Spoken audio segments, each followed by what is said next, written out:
విశ్రాంతి క్రీస్తు పూర్వము 2001 సంవత్సరాల క్రితము దేవుడు అబ్రహామును పిలిచాడు. అబ్రహామును పిలిచాడు దేవుడు. పిలిచి ఒక అబ్రహాం అనుకోండి, అది ఆదికాండం 12:1 ఉంటుంది, 11:31 కూడా ఉంటుంది.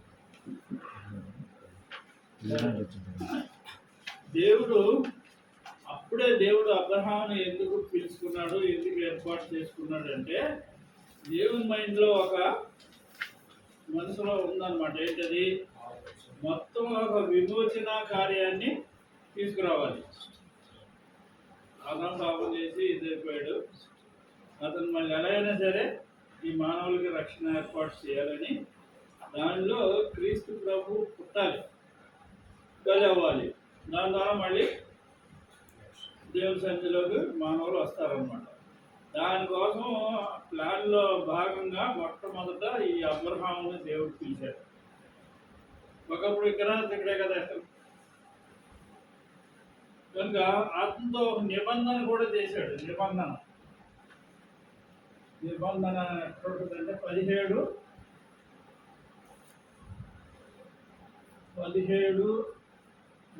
ఉంటుంది. దానికంటే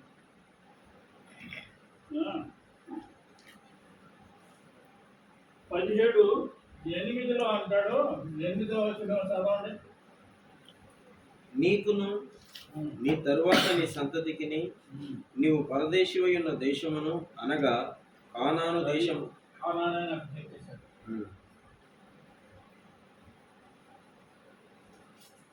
కానాన్ని ఇస్తానని అక్కడే ప్రవచనం అన్నమాట. దేవుని యొక్క అది కానాన్ అంటే పాలస్తీనా అనేవాళ్ళు. ఇప్పుడు ఇదంతా కలిపి ఉండేది ఇప్పుడు ఇటుపోయినాయి అనుకోండి. పాలస్తీనా, ఇజ్రాయెల్ దేశం, జోర్దాను, ఈ 3 దేశాలకి మేము యాత్రకు వెళ్ళాం. ఇప్పుడు మీ కుటుంబంలో ఏమన్నా చూసారా? ఇజ్రాయెల్ దేశం యాత్రకు వెళ్ళినప్పుడు అవన్నీ ఆశ్చర్యం వేస్తాం అన్నమాట. బైబిల్లో ఉన్నాయన్నీ ఇక్కడ ఉన్నాయి అని ఆశ్చర్యం వేస్తారు. అక్కడికి వెళ్ళిన మాత్రం రక్షణ పొందరు అనుకోండి. కొంతమంది బాప్టిజం కూడా నదిలో మళ్ళీ తీసుకుంటాను.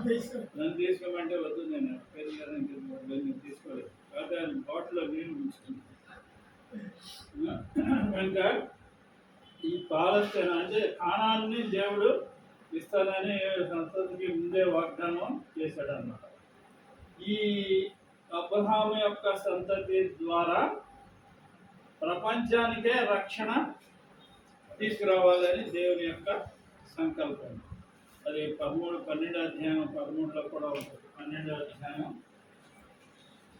13లో 13 కాదు, 3 వచ్చిన చదవండి. నిన్ను ఆశీర్వదించు వారిని ఆశీర్వదించేదను, నిన్ను దూషించు వారిని శపించేదను. భూమి యొక్క సమస్త వంశములు నీ యందు ఆశీర్వదింపబడునని అబ్రహాముతో అనగా సమస్త వంశాన్ని ఆశీర్వదించడానికి, అంటే రక్షణ సంకల్పంలో తీసుకుని రావడానికి దేవుని యొక్క ప్రణాళికలో భాగంగా ఈ అబ్రహామును పిలుచుకున్నాడు. ఇక్కడ పడింది అన్నమాట పునాది. ఈ రక్షణ సంకల్పం అంతటికి అక్కడ పడింది. సరే, కొంత తెలిసిన విషయమైనా మనం చెప్పుకోవాలంటే, అబ్రహాముకి లేవలేక పుట్టాడు ఇస్సాకు. ఇస్సాకుకి పుట్టిన వాడు యాకోబుని తీసుకున్నాడు. ఈ యాకోబుని దేవుడు దీవించడంలో కూడా ఈ రక్షణ కార్యం ఉంది. ఈ యాకోబే ఇప్పుడు మనం అనుకునే ఈ మొట్టమొదటి ఇశ్రాయేలు మూల పురుషుడు యాకోబే. యాకోబు అంటే 32వ అధ్యాయంలో యాకోబు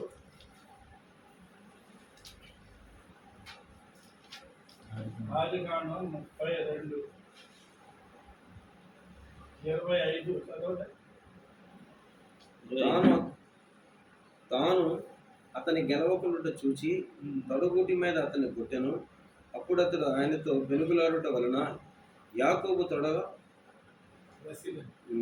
గూడు వసిలెను. ఆయన తెల్లవారుచున్నది గనుక నన్ను పోనిమ్మనగా అతడు, నీవు నన్ను ఆశీర్వదించితేనే గాని నిన్ను పోనివ్వనెను. ఆయన, నీ పేరేమని అడగగా అతడు యాకోబు అని చెప్పాడు. ఆ తర్వాత మనకు తెలిసిన విషయం అది ఇశ్రాయేల్ గా మార్చాడు అక్కడ. నీ పేరు ఇశ్రాయేల్ అంటే దేవుడితో పోరాడి గెలిచిన వాడని అక్కడ ఇశ్రాయేల్, యాకోబు పేరు ఇశ్రాయేల్ గా మారింది. అక్కడ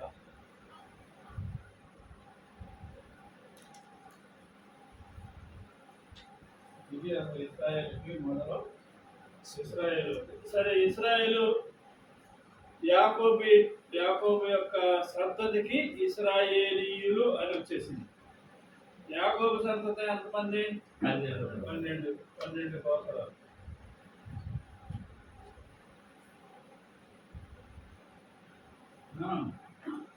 వీళ్ళనే ఇశ్రాయేలీకి ఒక్కో పేరు ఉంది, హెబ్రీయులు. హెబ్రీయులు అని ఎక్కడ ఉందంటే, మీరు వాక్యం ఈ లోపల చదవండి. ఆదికాండం 43:32.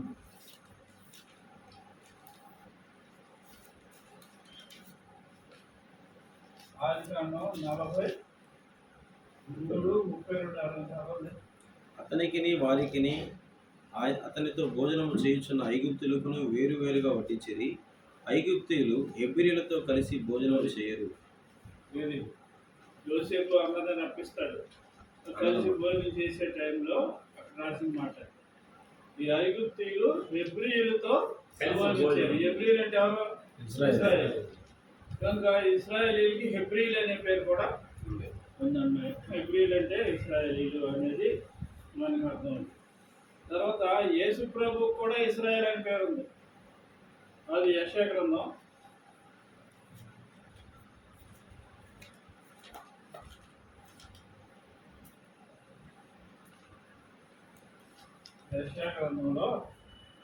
49 చదవండి.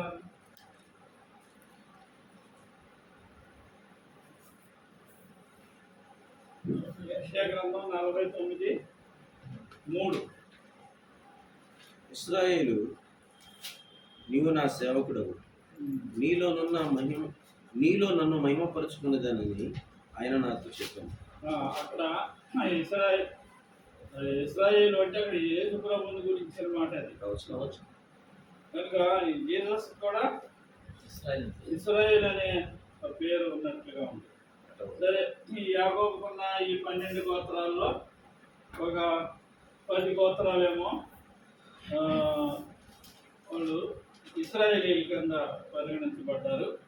2 గోత్రాల వాళ్ళు మాత్రం యూద గోత్రాలుగా అక్కడ విభజించబడింది.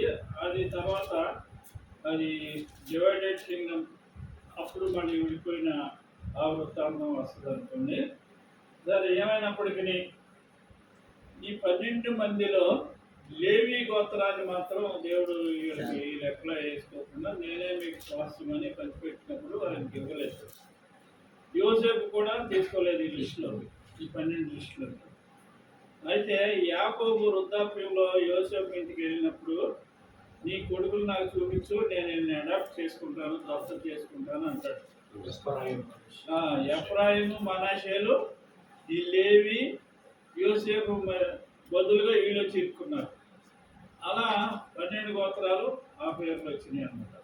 కనుక 12 ఆ లిస్టులో లేవి, యోసేపు ఉండవు. వాళ్ళ బదులు ఎవరు ఉంటారు? ఎఫ్రాయిము, మనష్షే ఉంటారు. మనకి నూతన యెరూషలేము ఆదికాండం ప్రకటన గ్రంథం 21లో కనపడితే 12వ వచనం, అక్కడ ఆ పరలోక పట్టణానికి ఉన్న 12 గుమ్మాలకి 12 గోత్రకర్తల పేర్లు అక్కడ వచ్చాయి. అది 21 ప్రకటన 21:12 అక్కడ అది మనకి అక్కడ కనపడుతుంది.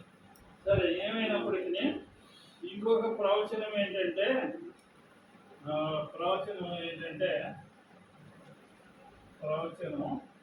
ఆదికాండం 15వ అధ్యాయం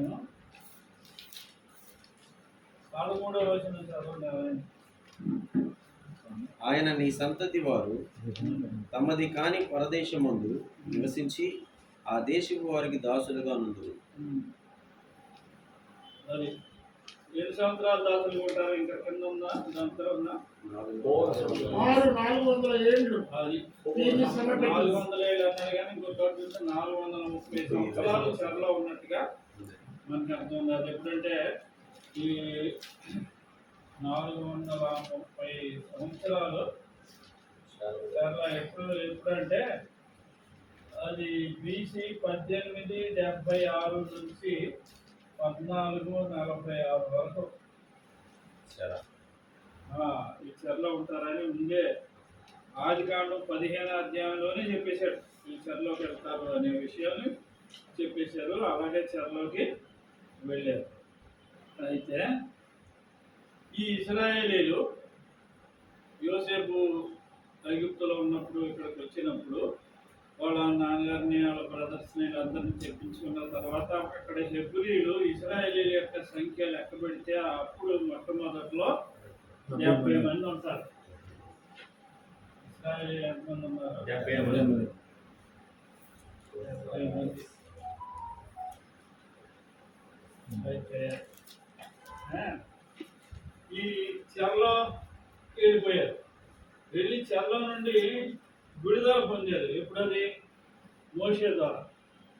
చెరలోకి వెళ్ళిన తర్వాత వీళ్ళు ఐగుప్తు చెరలోకి వెళ్ళిపోయారు 70 మంది. అక్కడి నుంచి పెరిగిపోతున్నారు. పెరిగిపోవడానికి గురించి నిర్గమాకాండంలో మనకి 1వ అధ్యాయం 8 నుంచి మనం చదివితే ఎలా పెరిగిపోయారో వారు విస్తరించి ప్రభులేదు.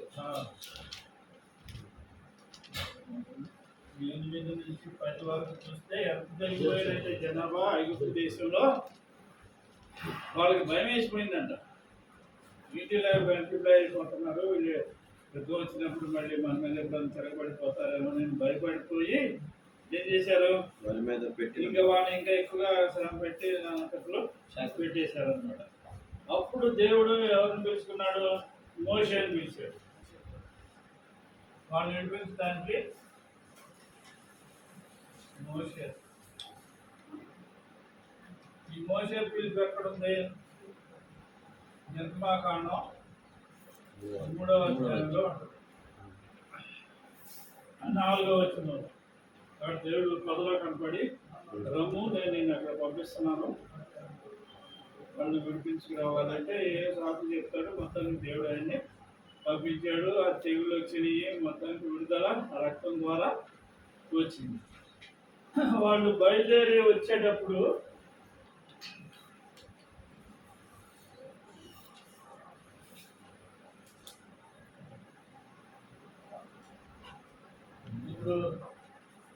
అప్పుడు వాడు దేవుడు వాళ్ళకి విడుదల చేసిన తర్వాత వాళ్ళందరూ బయలుదేరి వచ్చేటప్పుడు ఐగుప్తు దగ్గర అడిగి నగలు తీసుకున్నారు, అవన్నీ తీసుకున్నారు. వాళ్ళు కూడా వెళ్ళిపోవడం బాబు అని వాళ్ళని పంపించి పడేశారు కదా. అప్పుడు వీళ్ళు 70 మంది వెళ్ళినోళ్ళు ఇప్పుడు ఎంతమంది అయ్యారు? విడుదల పొందిన టైంకి 20 లక్షలు. విడుదల పొందిన టైంకి ఎంతమంది అయ్యారంటే 6 లక్షలు అయ్యారు. 6 లక్షల ఐగుప్తు వచ్చినప్పుడు ఎంతమంది? 70 మంది. విడుదల పొంది వెళ్ళేటప్పటికి ఎంతమంది? 6 లక్షలు. కాలబలమైన ఇంకా ఎక్కువ ఉంటారు. 20 లక్షలు.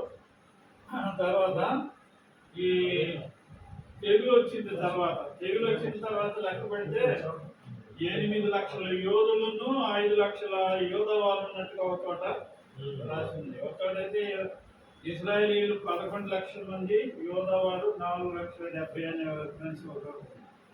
సరే, తర్వాత వీళ్ళు చెరలోకి వెళ్తారు. చెరలోకి వెళ్ళి విడుదల పొందొచ్చినప్పుడు ఎజ్రాలో మనకి కనపడేది ఎంత ఉంటుందంటే అక్కడ ఎజ్రాలో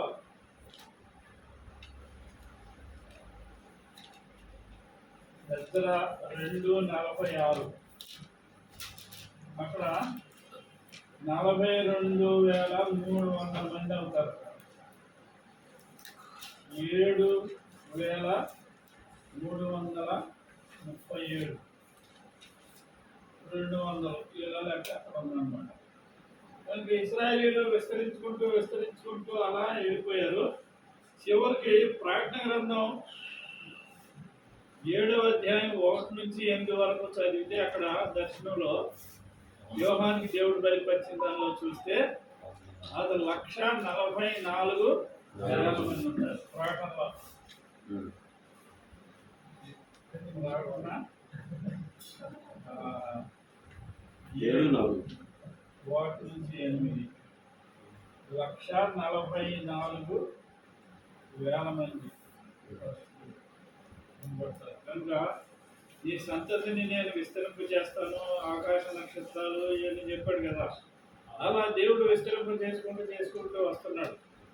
మనం కూడా దేవుని నమ్ముకుంటే ఇశ్రాయేలీయులమే. ఇశ్రాయేలీయులు అందరూ ఇశ్రాయేలీయులు కాదు అని ఒక వాక్యం ఉంది.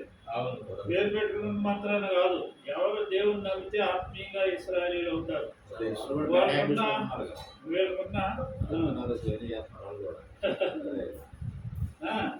అందుకనే వీళ్ళకున్న ఆధిక్యత, వాళ్ళకున్న ప్రవచనాలు, ఆ ఇశ్రాయేలీయులకి దేవుడు ఇచ్చిన వాగ్దానాలన్నీ మనం కూడా స్వతంత్రించుకుంటున్నాం. వాగ్దానములన్నీ నావే మనలో పడతాం కదా. కనుక ఇశ్రాయేలీయులకి ఇచ్చిన వాగ్దానాలన్నీ మనకి ఇచ్చినట్టుగా ఫీల్ అవుతాము. వాటిని మనం స్వతంత్రించుకుంటూ ఉంటాం.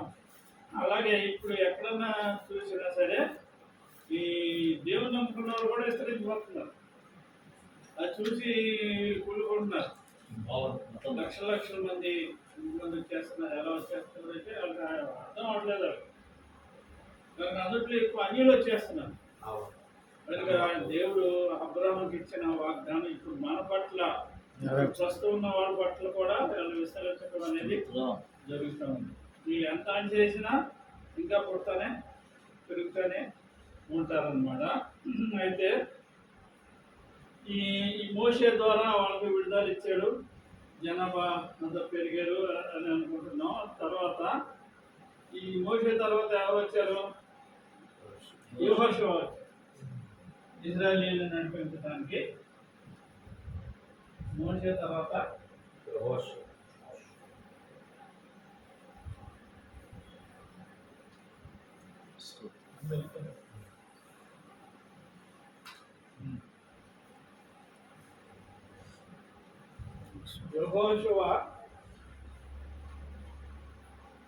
ఈయన గొప్ప మిలిటరీ లీడర్ అనమాట. మిలిటరీ లీడర్ అంటారు.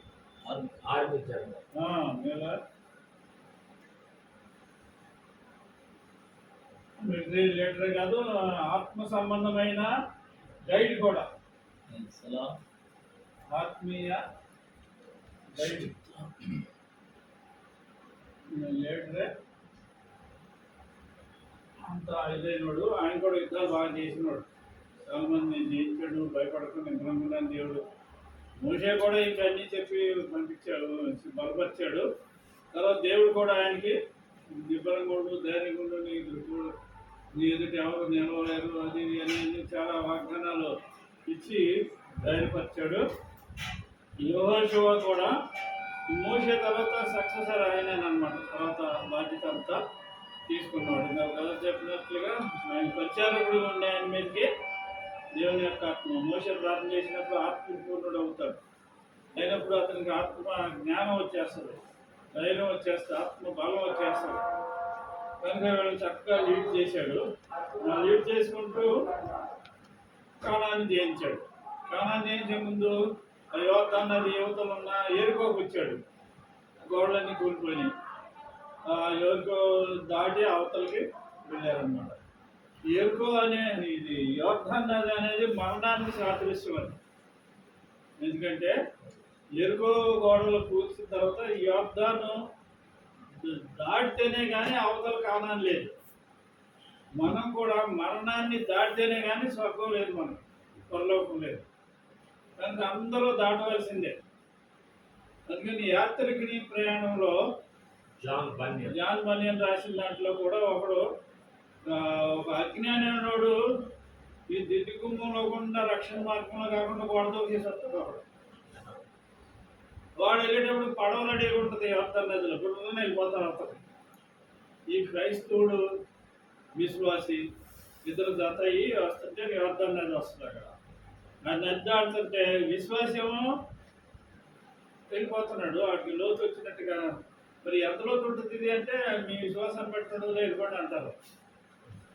ఈ క్రైస్తవుడేమో మునిగిపోతా ఉంటాడు, విశ్వాసం మొదలుపడు వాళ్ళ విశ్వాసాన్ని బట్టి ఉంటుంది అనమాట. అది మొత్తానికి ధైర్యం తెచ్చుకుని లేదా అక్కడ పూలు దండలు పట్టుకుని రెడీగా ఉంటారు.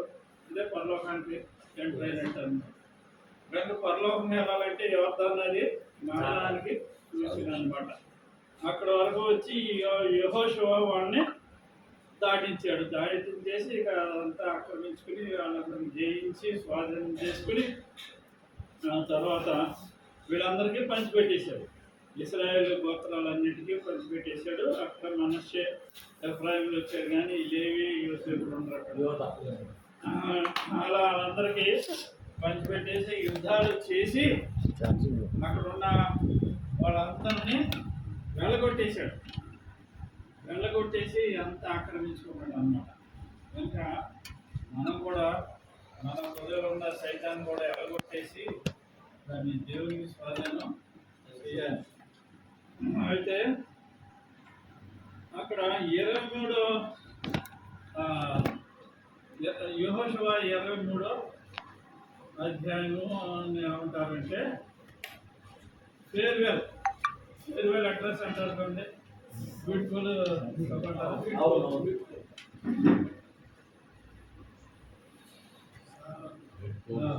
అది యెహోషువ 23వ అధ్యాయంలో ఉంటుంది. ఏమంటాడు? నేను పెద్దోడు అయిపోయాను, ముసలోడు అయిపోయాను, ఇక నేను వెళ్ళిపోతాను, కానీ నేను అందరినీ ఎడగొట్టేశాను, మీకు అన్ని స్వాధీనం చేశాను, ఇంకొంతమంది మిగిలి ఉన్నారు. ఆ మిగిలిన వాళ్ళతో మీకు ఏం చేస్తాను? వాళ్ళతో అక్కడ అధ్యాయంలో 13వ వచనంలో ఉంచుకోండి. మీ దేవుడైన యెహోవా మీ ఎదుట నుండి ఈ జనములను కొట్టివేయట మానును. మీ దేవుడైన యెహోవా మీకు ఇచ్చిన ఈ మంచి దేశంలో ఉండకుండా మీరు నశించే వరకు వారు మీకు ఉరిగాను, మోనుగాను, మీ ప్రక్కల మీద కొరడాలుగాను, మరి మీరు వాళ్ళ జోలికి వెళ్ళకుండా, వాళ్ళకి పూజలు చేయకుండా, వాళ్ళ సహవాసం చేయకుండా, వాళ్ళ దేవతలను పూజించకుండా ఉంటే మిమ్మల్ని దేవుడు దీవిస్తాడు. లేకపోతే వాళ్ళు మీకు ఊరైపోతారు, మీ కళ్ళల్లో ముళ్ళైపోతారు అని అన్ని హెచ్చరికలు చేసి 24 అధ్యాయం కూడా అదే అనమాట. ఆయన వృద్ధాప్యంలో చెప్పిన మాటలే 24 ఇవన్నీ చేసి తర్వాత యెహోషువ చనిపోతాడు. యెహోషువ చనిపోయిన తర్వాత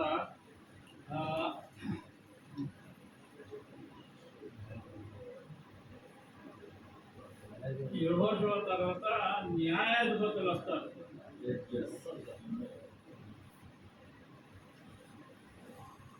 న్యాయాధిపతులు వీళ్ళు 12 మంది. న్యాయాధిపతులు ఎంతమంది? 12 మంది. ఈ 12 మందే కాకుండా మొదటి సమయాలకు వచ్చేటప్పటికి న్యాయాధిపతుల గ్రంథం దాటి మొదటి అధ్యాయంలో సమూయేలు కూడా న్యాయాధిపతి, ఏలీ కూడా న్యాయాధిపతి. ఈ 12 ప్లస్ 2 వేసుకుంటే 14 అవుతారు. కానీ అసలు మా న్యాయాధిపతుల గ్రంథంలో ఉన్న వాళ్ళు మాత్రం మొట్టమొదటి న్యాయాధిపతి ఎవరన్నమాట? యెహోషువ అయిపోయిన తర్వాత ఇశ్రాయేలీయులను చూసుకున్నది ఒత్నియేలు. నేను అయినా రాయట్లేదు, ఒత్నియేలు, యెహూదు, షమ్గరు, దెబోరా, గిద్యోను, తోలా,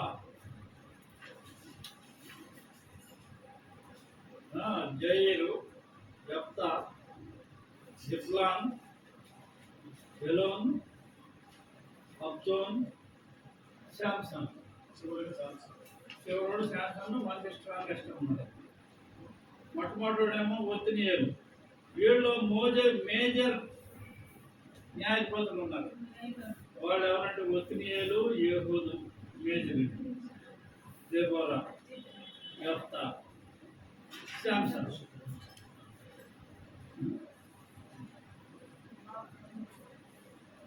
యేసు రాజుగా వచ్చుచున్నాడు, భూలోకమంతా తెలుసుకుంటాడు. యేసు రాజుగా వచ్చుచున్నాడు, భూలోకమంతా తెలుసుకుంటాడు. రవి కోటి తేజుడు, రమ్యమైన దేవుడు, రవి కోటి తేజుడు, రమ్యమైన దేవుడు, రాజుగా వచ్చుచున్నాడు. యేసు రాజుగా వచ్చుచున్నాడు, యేసు రాజుగా వచ్చుచున్నాడు, భూలోకమంతా తెలుసుకుంటాడు. యేసు రాజుగా వచ్చుచున్నాడు, భూలోకమంతా తెలుసుకుంటాడు.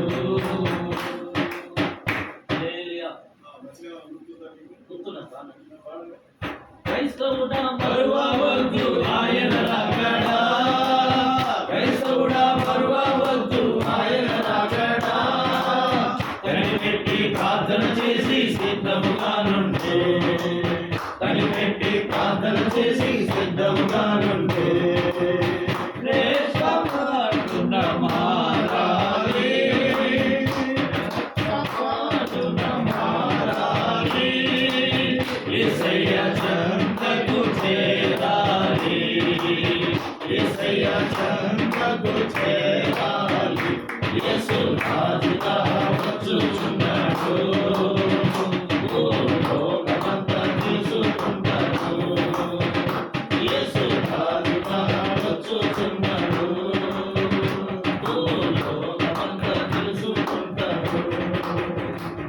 దేవతల గురించి వచ్చిన చరణం దాంట్లో ఈ లోక దేవతలన్నీ ఆయన ముందరా, ఈ లోక దేవతలన్నీ ఆయన ముందరా, సాగిలపడి నమస్కరించి గడగడలాడేను, సాగిలపడి నమస్కరించి గడగడలాడేను. వంగని మోకాళ్ళన్నీ, వంగని మోకాళ్ళన్నీ, యేసయ్య ఎదుట వంగిపోవును, యేసయ్య ఎదుట వంగిపోవును. యేసు రాజుగా వచ్చుచున్నాడు, భూలోకమంతా తెలుసుకుంటాడు. హల్లెలూయా.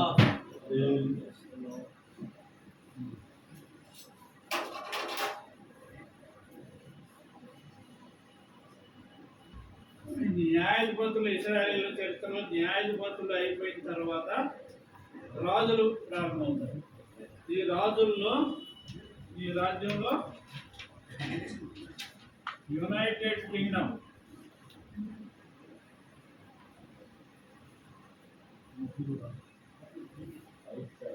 ఐక్యరాజ్యం అంటే దీంట్లో మొట్టమొదటి రాజు ఎవరు?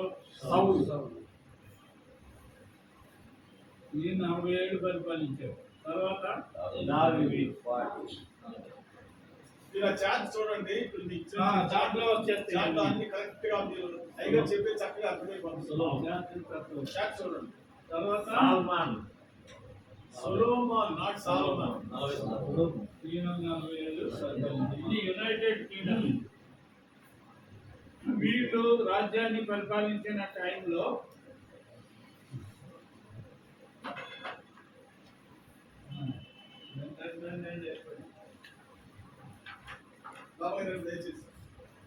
Please welcome to ABC college Mangalagiri. ఈ ముగ్గురు పరిపాలించిన కాలంలో ప్రవక్తలు ఉండేవారు. ఆ ప్రవక్త పేరేంటి? సమూయేలు. లైన్ ఉంది చక్కగా మీకు. ఎవరి పేరు కూడా తీసుకున్నా విడదీసి చూడండి. తీసుకుని పెట్టుకుంటే కాదు. సమూయేలు, ఓకే, అదే ఎదురుగా పెట్టుకుని రాసుకుంటా ఉంటాడు. చూడండి చక్కగా ఎట్లా రాసుకుంటున్నాడు చక్రవర్తి గారు. సమూయేలు, రాసుకుంటాడు. నాతాను. సరే, ఈ సౌలు సరిగ్గా పరిపాలించలేదు, దావీదుకు వచ్చేసింది. దావీదు కుమారుడికి తర్వాత వచ్చింది సొలొమోనుకి. ఆ టైంలో మందిరం కూడా కట్టాడు. ఆ తర్వాత రాజ్యానికి వెళ్ళింది తన కుమారుడైన యెరోబోయాముకి వెళ్ళిపోయింది. రెహబాముకి వెళ్ళిపోయింది. ఆ రెహబాము కాలంలోనే స్ప్లిట్ అయింది. రెండు కాలం కలిసిపడి అప్పుడు దాన్ని ఏమంటారు, డివైడెడ్ కింగ్డమ్.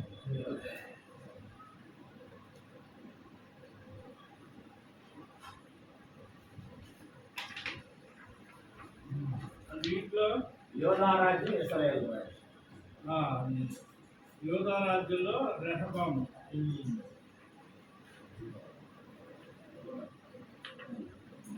ఈయన పెద్దల మాట అనుకుంటా అవును తనతో కుర్రోళ్ళ మాట వినేసి రాజ్యాన్ని ఈడిపోయేలాగా చేసుకున్నారు. ఈ రెహబాము ఈ పక్షానికేమో 2 గోత్రాలు వచ్చినాయి. ఇక్కడేమో యెరోబాము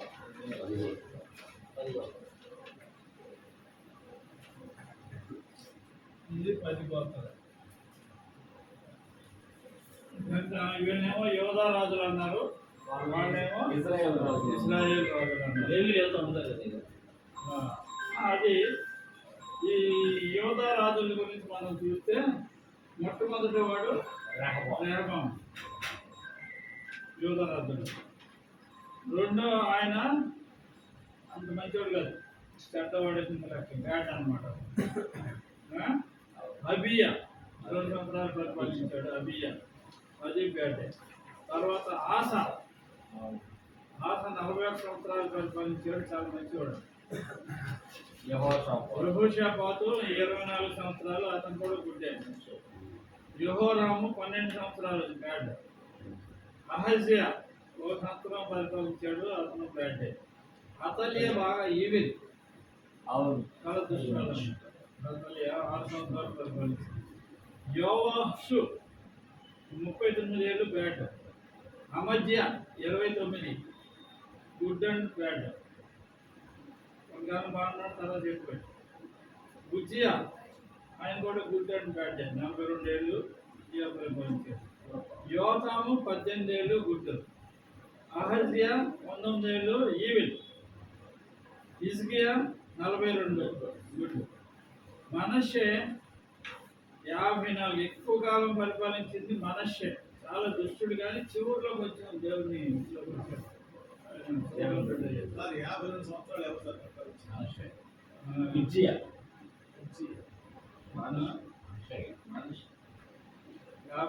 52 సంవత్సరాలు పరిపాలించింది. 54 ఏళ్ళు ఉన్నాయి మనష్షే. 52 సంవత్సరాలు.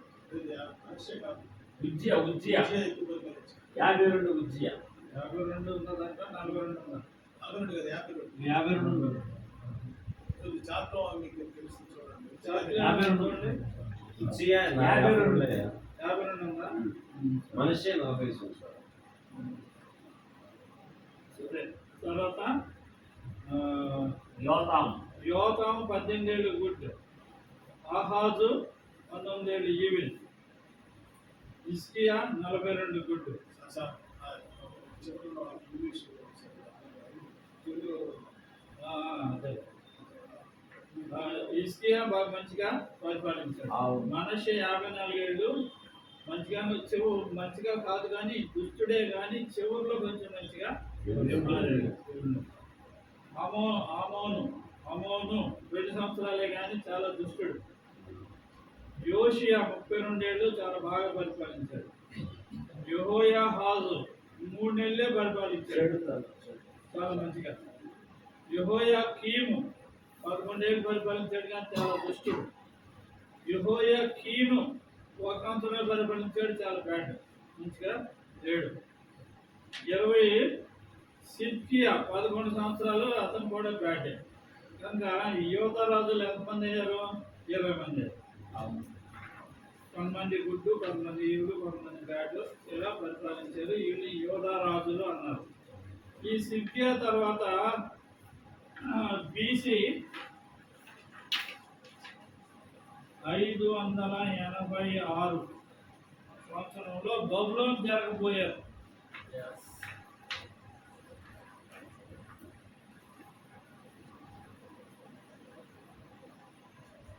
ఇది వీళ్ళు యోధారాజు. యోధరాజు. సరే, వీళ్ళు రాజులు పరిపాలించిన కాలంలో వాళ్ళు ప్రవక్తల నుండి గైడ్ చేస్తుండేవాళ్ళు, దేవుని యొక్క మాటలు చెప్తూ ఉండేవాళ్ళు కదా. ఆ ప్రవక్తల్లో ఎంతమంది అంటే సమూయేలు ఒకడు, నాతాను, షమయ, హామాను, యోవేలు, యెషయా, మీకా, హబక్కూకు, జెఫన్యా, ఇర్మియా, యెహెజ్కేలు. వీళ్ళు యోధరాజులకు ప్రవక్తలుగా ఉన్నారు ఇశ్రాయేలు చరిత్రలో. సరే, యువతల యరొబాము వీళ్ళు ఇశ్రాయేలు రాజులు, వీళ్ళు యోధ రాజులు. ఆ ఇశ్రాయేల్ రాజుల్లో ఉన్న వాళ్ళు ఎవరు? యరొబాము 27 చాలా బ్యాడ్, దాదాపుగా బ్యాడే. మంచిగా ఉన్నవాళ్ళు యెహూ కొంచెం మంచిగా ఉన్నాడు తప్ప అందరూ బ్యాడ్ అయ్యింది. సరే, యరొబాము 27 బ్యాడ్, మంచిగా లేడు. నాదాబు 1 సంవత్సరం, ఆయన కూడా మంచివాడు కాదు. భాష 3 సంవత్సరాలు బ్యాడ్, మంచిగా లేడు. ఏలా 1 సంవత్సరం మంచిగా లేడు. జిమ్రి 1 సంవత్సరం. ఇప్పుడు మీకు ఈ ఇశ్రాయేల్ రాజుల్లో 19 వచ్చినాయా? నాకు 20 వచ్చినాయి. ఎందుకంటే తిబ్ని 5 ఏళ్ళు బ్యాడ్ అని ఉంటుంది. నేను చూసిన స్టడీలో తిబ్ని కొంతమంది కలిసి చేశారు, రాజ్యం పరిపాలన చేశారు. కొంతమంది పరిపాలన అప్పుడు వీళ్ళు కూడా 20 వస్తారు నా లెక్కలో. వాళ్ళ పేరేంటి? జిమ్రి తర్వాత తిబ్ని ఎక్స్ట్రా పట్టింది అనమాట. నేను ఇంటికి పెట్టుకున్నాను. తర్వాత ఉమ్రి 11 ఏళ్ళు, వాళ్ళు చాలా దుష్టుడు. అహాబు 21 ఏళ్ళు పరిపాలించాడు, కానీ అహాబు భార్య యెజబెల్, వాళ్ళు చాలా దుష్టులుగా ఉన్నారు. అహజ్యా 1 సంవత్సరం మంచివాడు కాదు. యెహోరాము మంచి కాదు. యెహూ మంచిగా ఉన్నాడు, తర్వాత లాస్ట్లో కొద్దిగా బ్యాడ్ అయ్యాడు. 27 ఏళ్ళు పరిపాలించాడు. యెహోయాహాజు 16 ఏళ్ళు మంచివాడు కాదు. యెహోయాషు 16 ఏళ్ళు మంచి కాదు. ఈ యరొబాము అనే పేరు ఇక్కడ మళ్ళీ వచ్చాడు ఇంకోడు. అతను 40 ఏళ్ళు మంచివాడు కాదు. జకరియా 1 సంవత్సరం మంచి కాదు. షల్లూము 1 సంవత్సరం, అతను కూడా మంచి కాదు. మెనహేము 10 సంవత్సరాలు, ఇతను కూడా మంచివాడు కాదు. పెకహ్యా 2 సంవత్సరాలు మంచి కాదు. పెకహు ఇంకోటి 20 ఏళ్ళు, అతను కూడా బ్యాడ్, మంచివాడు కాదు. హోషియా 10 ఏళ్ళు బ్యాడ్.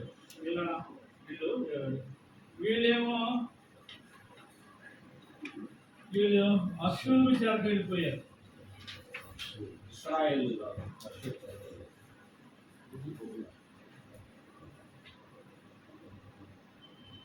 అశ్షూరు చెరకు వెళ్ళిపోయారు.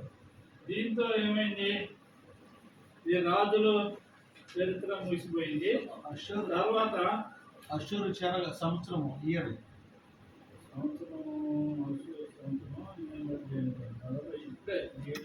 ఇప్పుడే టైంలో ఉంటుంది. దీని తర్వాత 400 సంవత్సరాలు దేవుడు మౌనంగా ఉండిపోయాడు. సైలెంట్. దీన్ని ఏమంటారు? నిశ్శబ్ద కాలం.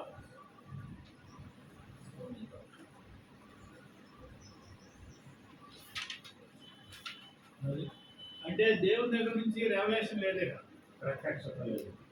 దేవుడు ఎవరికి ఏం బయలుపరచకుండా అలా మౌనంగా ఉండిపోయాడు. ఎప్పటివరకు? మరాఠీ నుంచి జాన్ ది బాప్టిస్ట్ వరకు ఇక మళ్ళా నిశ్శబ్ద సంవత్సరాలుగా బలం ఉండిపోయింది.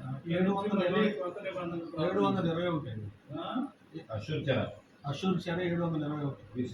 720 బీసీ.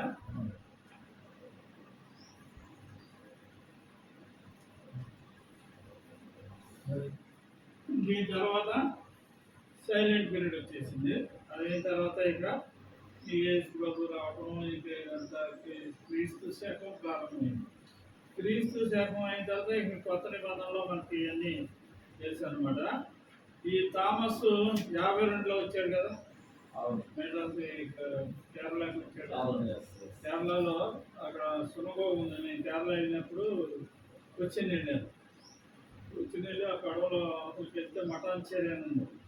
అక్కడ యూదుల సిటీ ఉంది, యూదుల విలేజ్. అదంతా యూదులు అక్కడ ఉండేది. అక్కడ సునగోగ ఉంది. ఆ సునగోగ చూడటానికి వెళ్తే ఇలా ఒక బిజిట్ అంతా ఉంది, చిన్న చిన్న చర్చి లాగా ఉంది. ఆ టైల్స్ డిజైన్ ఒక టైల్కి పొంతన ఉండదు. మనం అన్నీ ఒకే రకంగా వేస్తాం, లేదు 2-3 రకాలుగా. అది అన్నీ పదానికే అసలు పొంతన లేకుండా ఉన్నాయి టైల్స్ అన్నీ. సునగోగ ఉందన్నమాట. అక్కడికి వచ్చాడు కేరళకి మొట్టమొదటి, తర్వాత మెడ్రాస్కి వచ్చాడు. వచ్చేస్తే 72లో ఈ బ్రాహ్మణ్స్ వీళ్ళు పూజారులు వీళ్ళు ఆయన్ని చంపేశారు.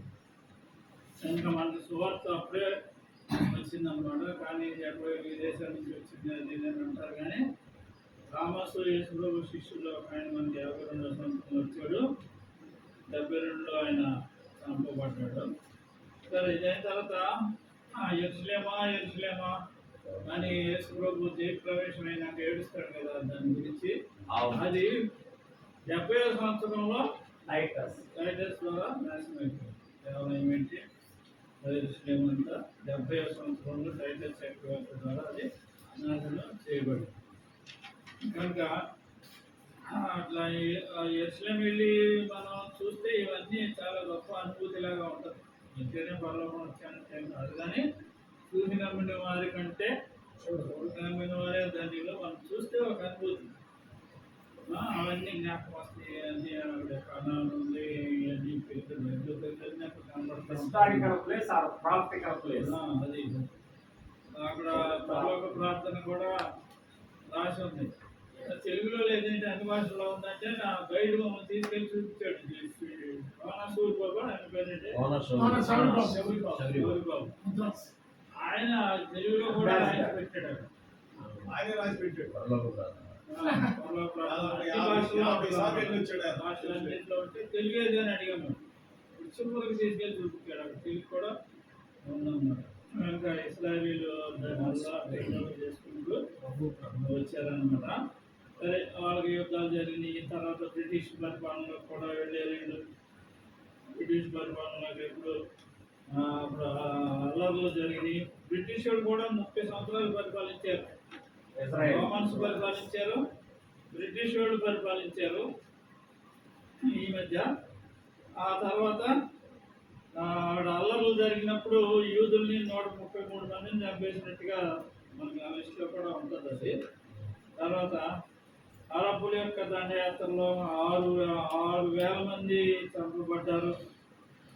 ఇవన్నీ ఉన్నాయన్నమాట. సరే, ఏమైనప్పటికీ 1948వ సంవత్సరం మే నెల 14వ తారీఖున వీళ్ళకి స్వాతంత్రం ఏర్పడుతుంది.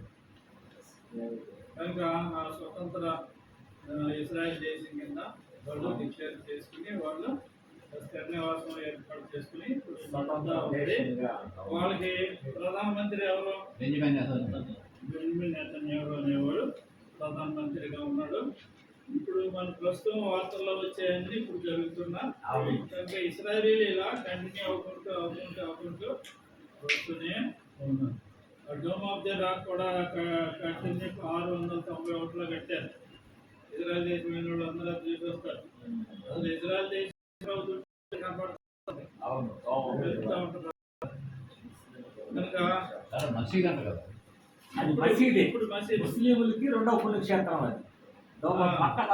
అది పడగొట్టేసి మళ్ళీ చెప్పి కట్టాలి అర్థం అవుతుంది అనేది ఉందనుకోండి. దానికోసం ఇవన్నీ సంపూర్ణ జరుగుతుంది. ప్రయత్నాలు ఎప్పుడు మిస్సవు. కనుక ఎప్పటికైనా ఇవన్నీ జరుగుతాయి. అది రాకపోయినా మనం వెళ్ళిపోవడం కూడా ముందన్నా జరగచ్చు, ఏదైనా జరగచ్చు.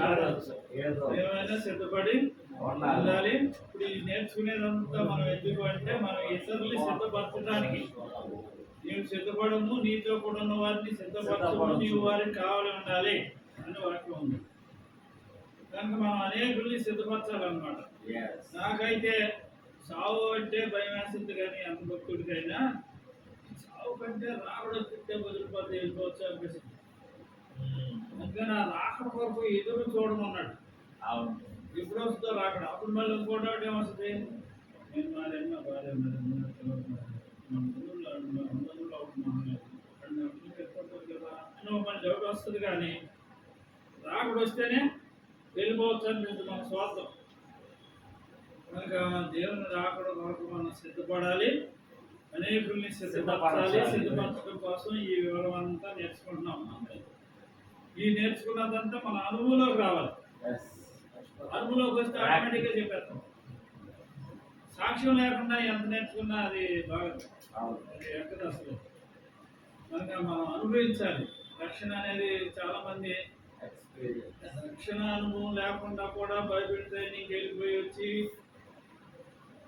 ప్రెసిడెంట్ గారికి లక్షలు లంచం ఇచ్చి అలా చర్చిలో నన్ను అయ్యి అప్పుడు ఇన్కమ్ ఎక్కువ నన్ను వేయించుకుని ఇక్కడ పోలీసులను పెట్టి ఆరాధన అలాంటివి కూడా ఉన్నాయి. అది సరైనది కాదు. కానీ మనం నేర్చుకునేది రక్షణ పొందాము, సేవ చేస్తున్నాము, ఇంకా ఎక్కువగా తెలుసుకునే అందరినీ ఇంకా దేవుళ్ళలోకి నడిపిస్తున్నాము. కనుక ఇశ్రాయేలీని అసలు దేవుడు ఎందుకు ఏర్పాటు చేసుకున్నాడంటే, అబ్రహాముతో ప్రారంభమైందంటే ఈ రక్షణ ప్రణాళిక అక్కడ పునాది పడింది. వాళ్ళే ఇశ్రాయేలీలే. ఇశ్రాయేలీల నుంచి యూదులు, యూదుల్లో నుంచి దావీదు, అబ్రహాము కుమారుడైన దావీదు యొక్క యేసుక్రీస్తు వంశావళి. అబ్రహాం నుంచి దావీదు నుంచి ఎప్పుడో దాకా వచ్చాడు. మనకి ఇదంతా రక్షణ ప్రణాళిక కోసం దేవుని యొక్క ఏర్పాటు. ఆ రక్షణలోకి మనం వచ్చాము.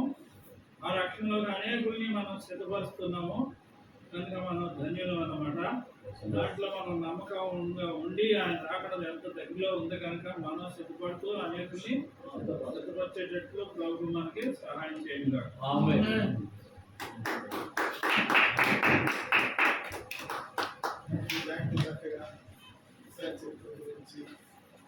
బిబ్లికల్ రెఫరెన్సెస్ తో పాటు చక్కగా చెప్పారు. బిషప్ గారికి ఏదో చెప్తారు. చెప్పండి. ఇస్రాయేల్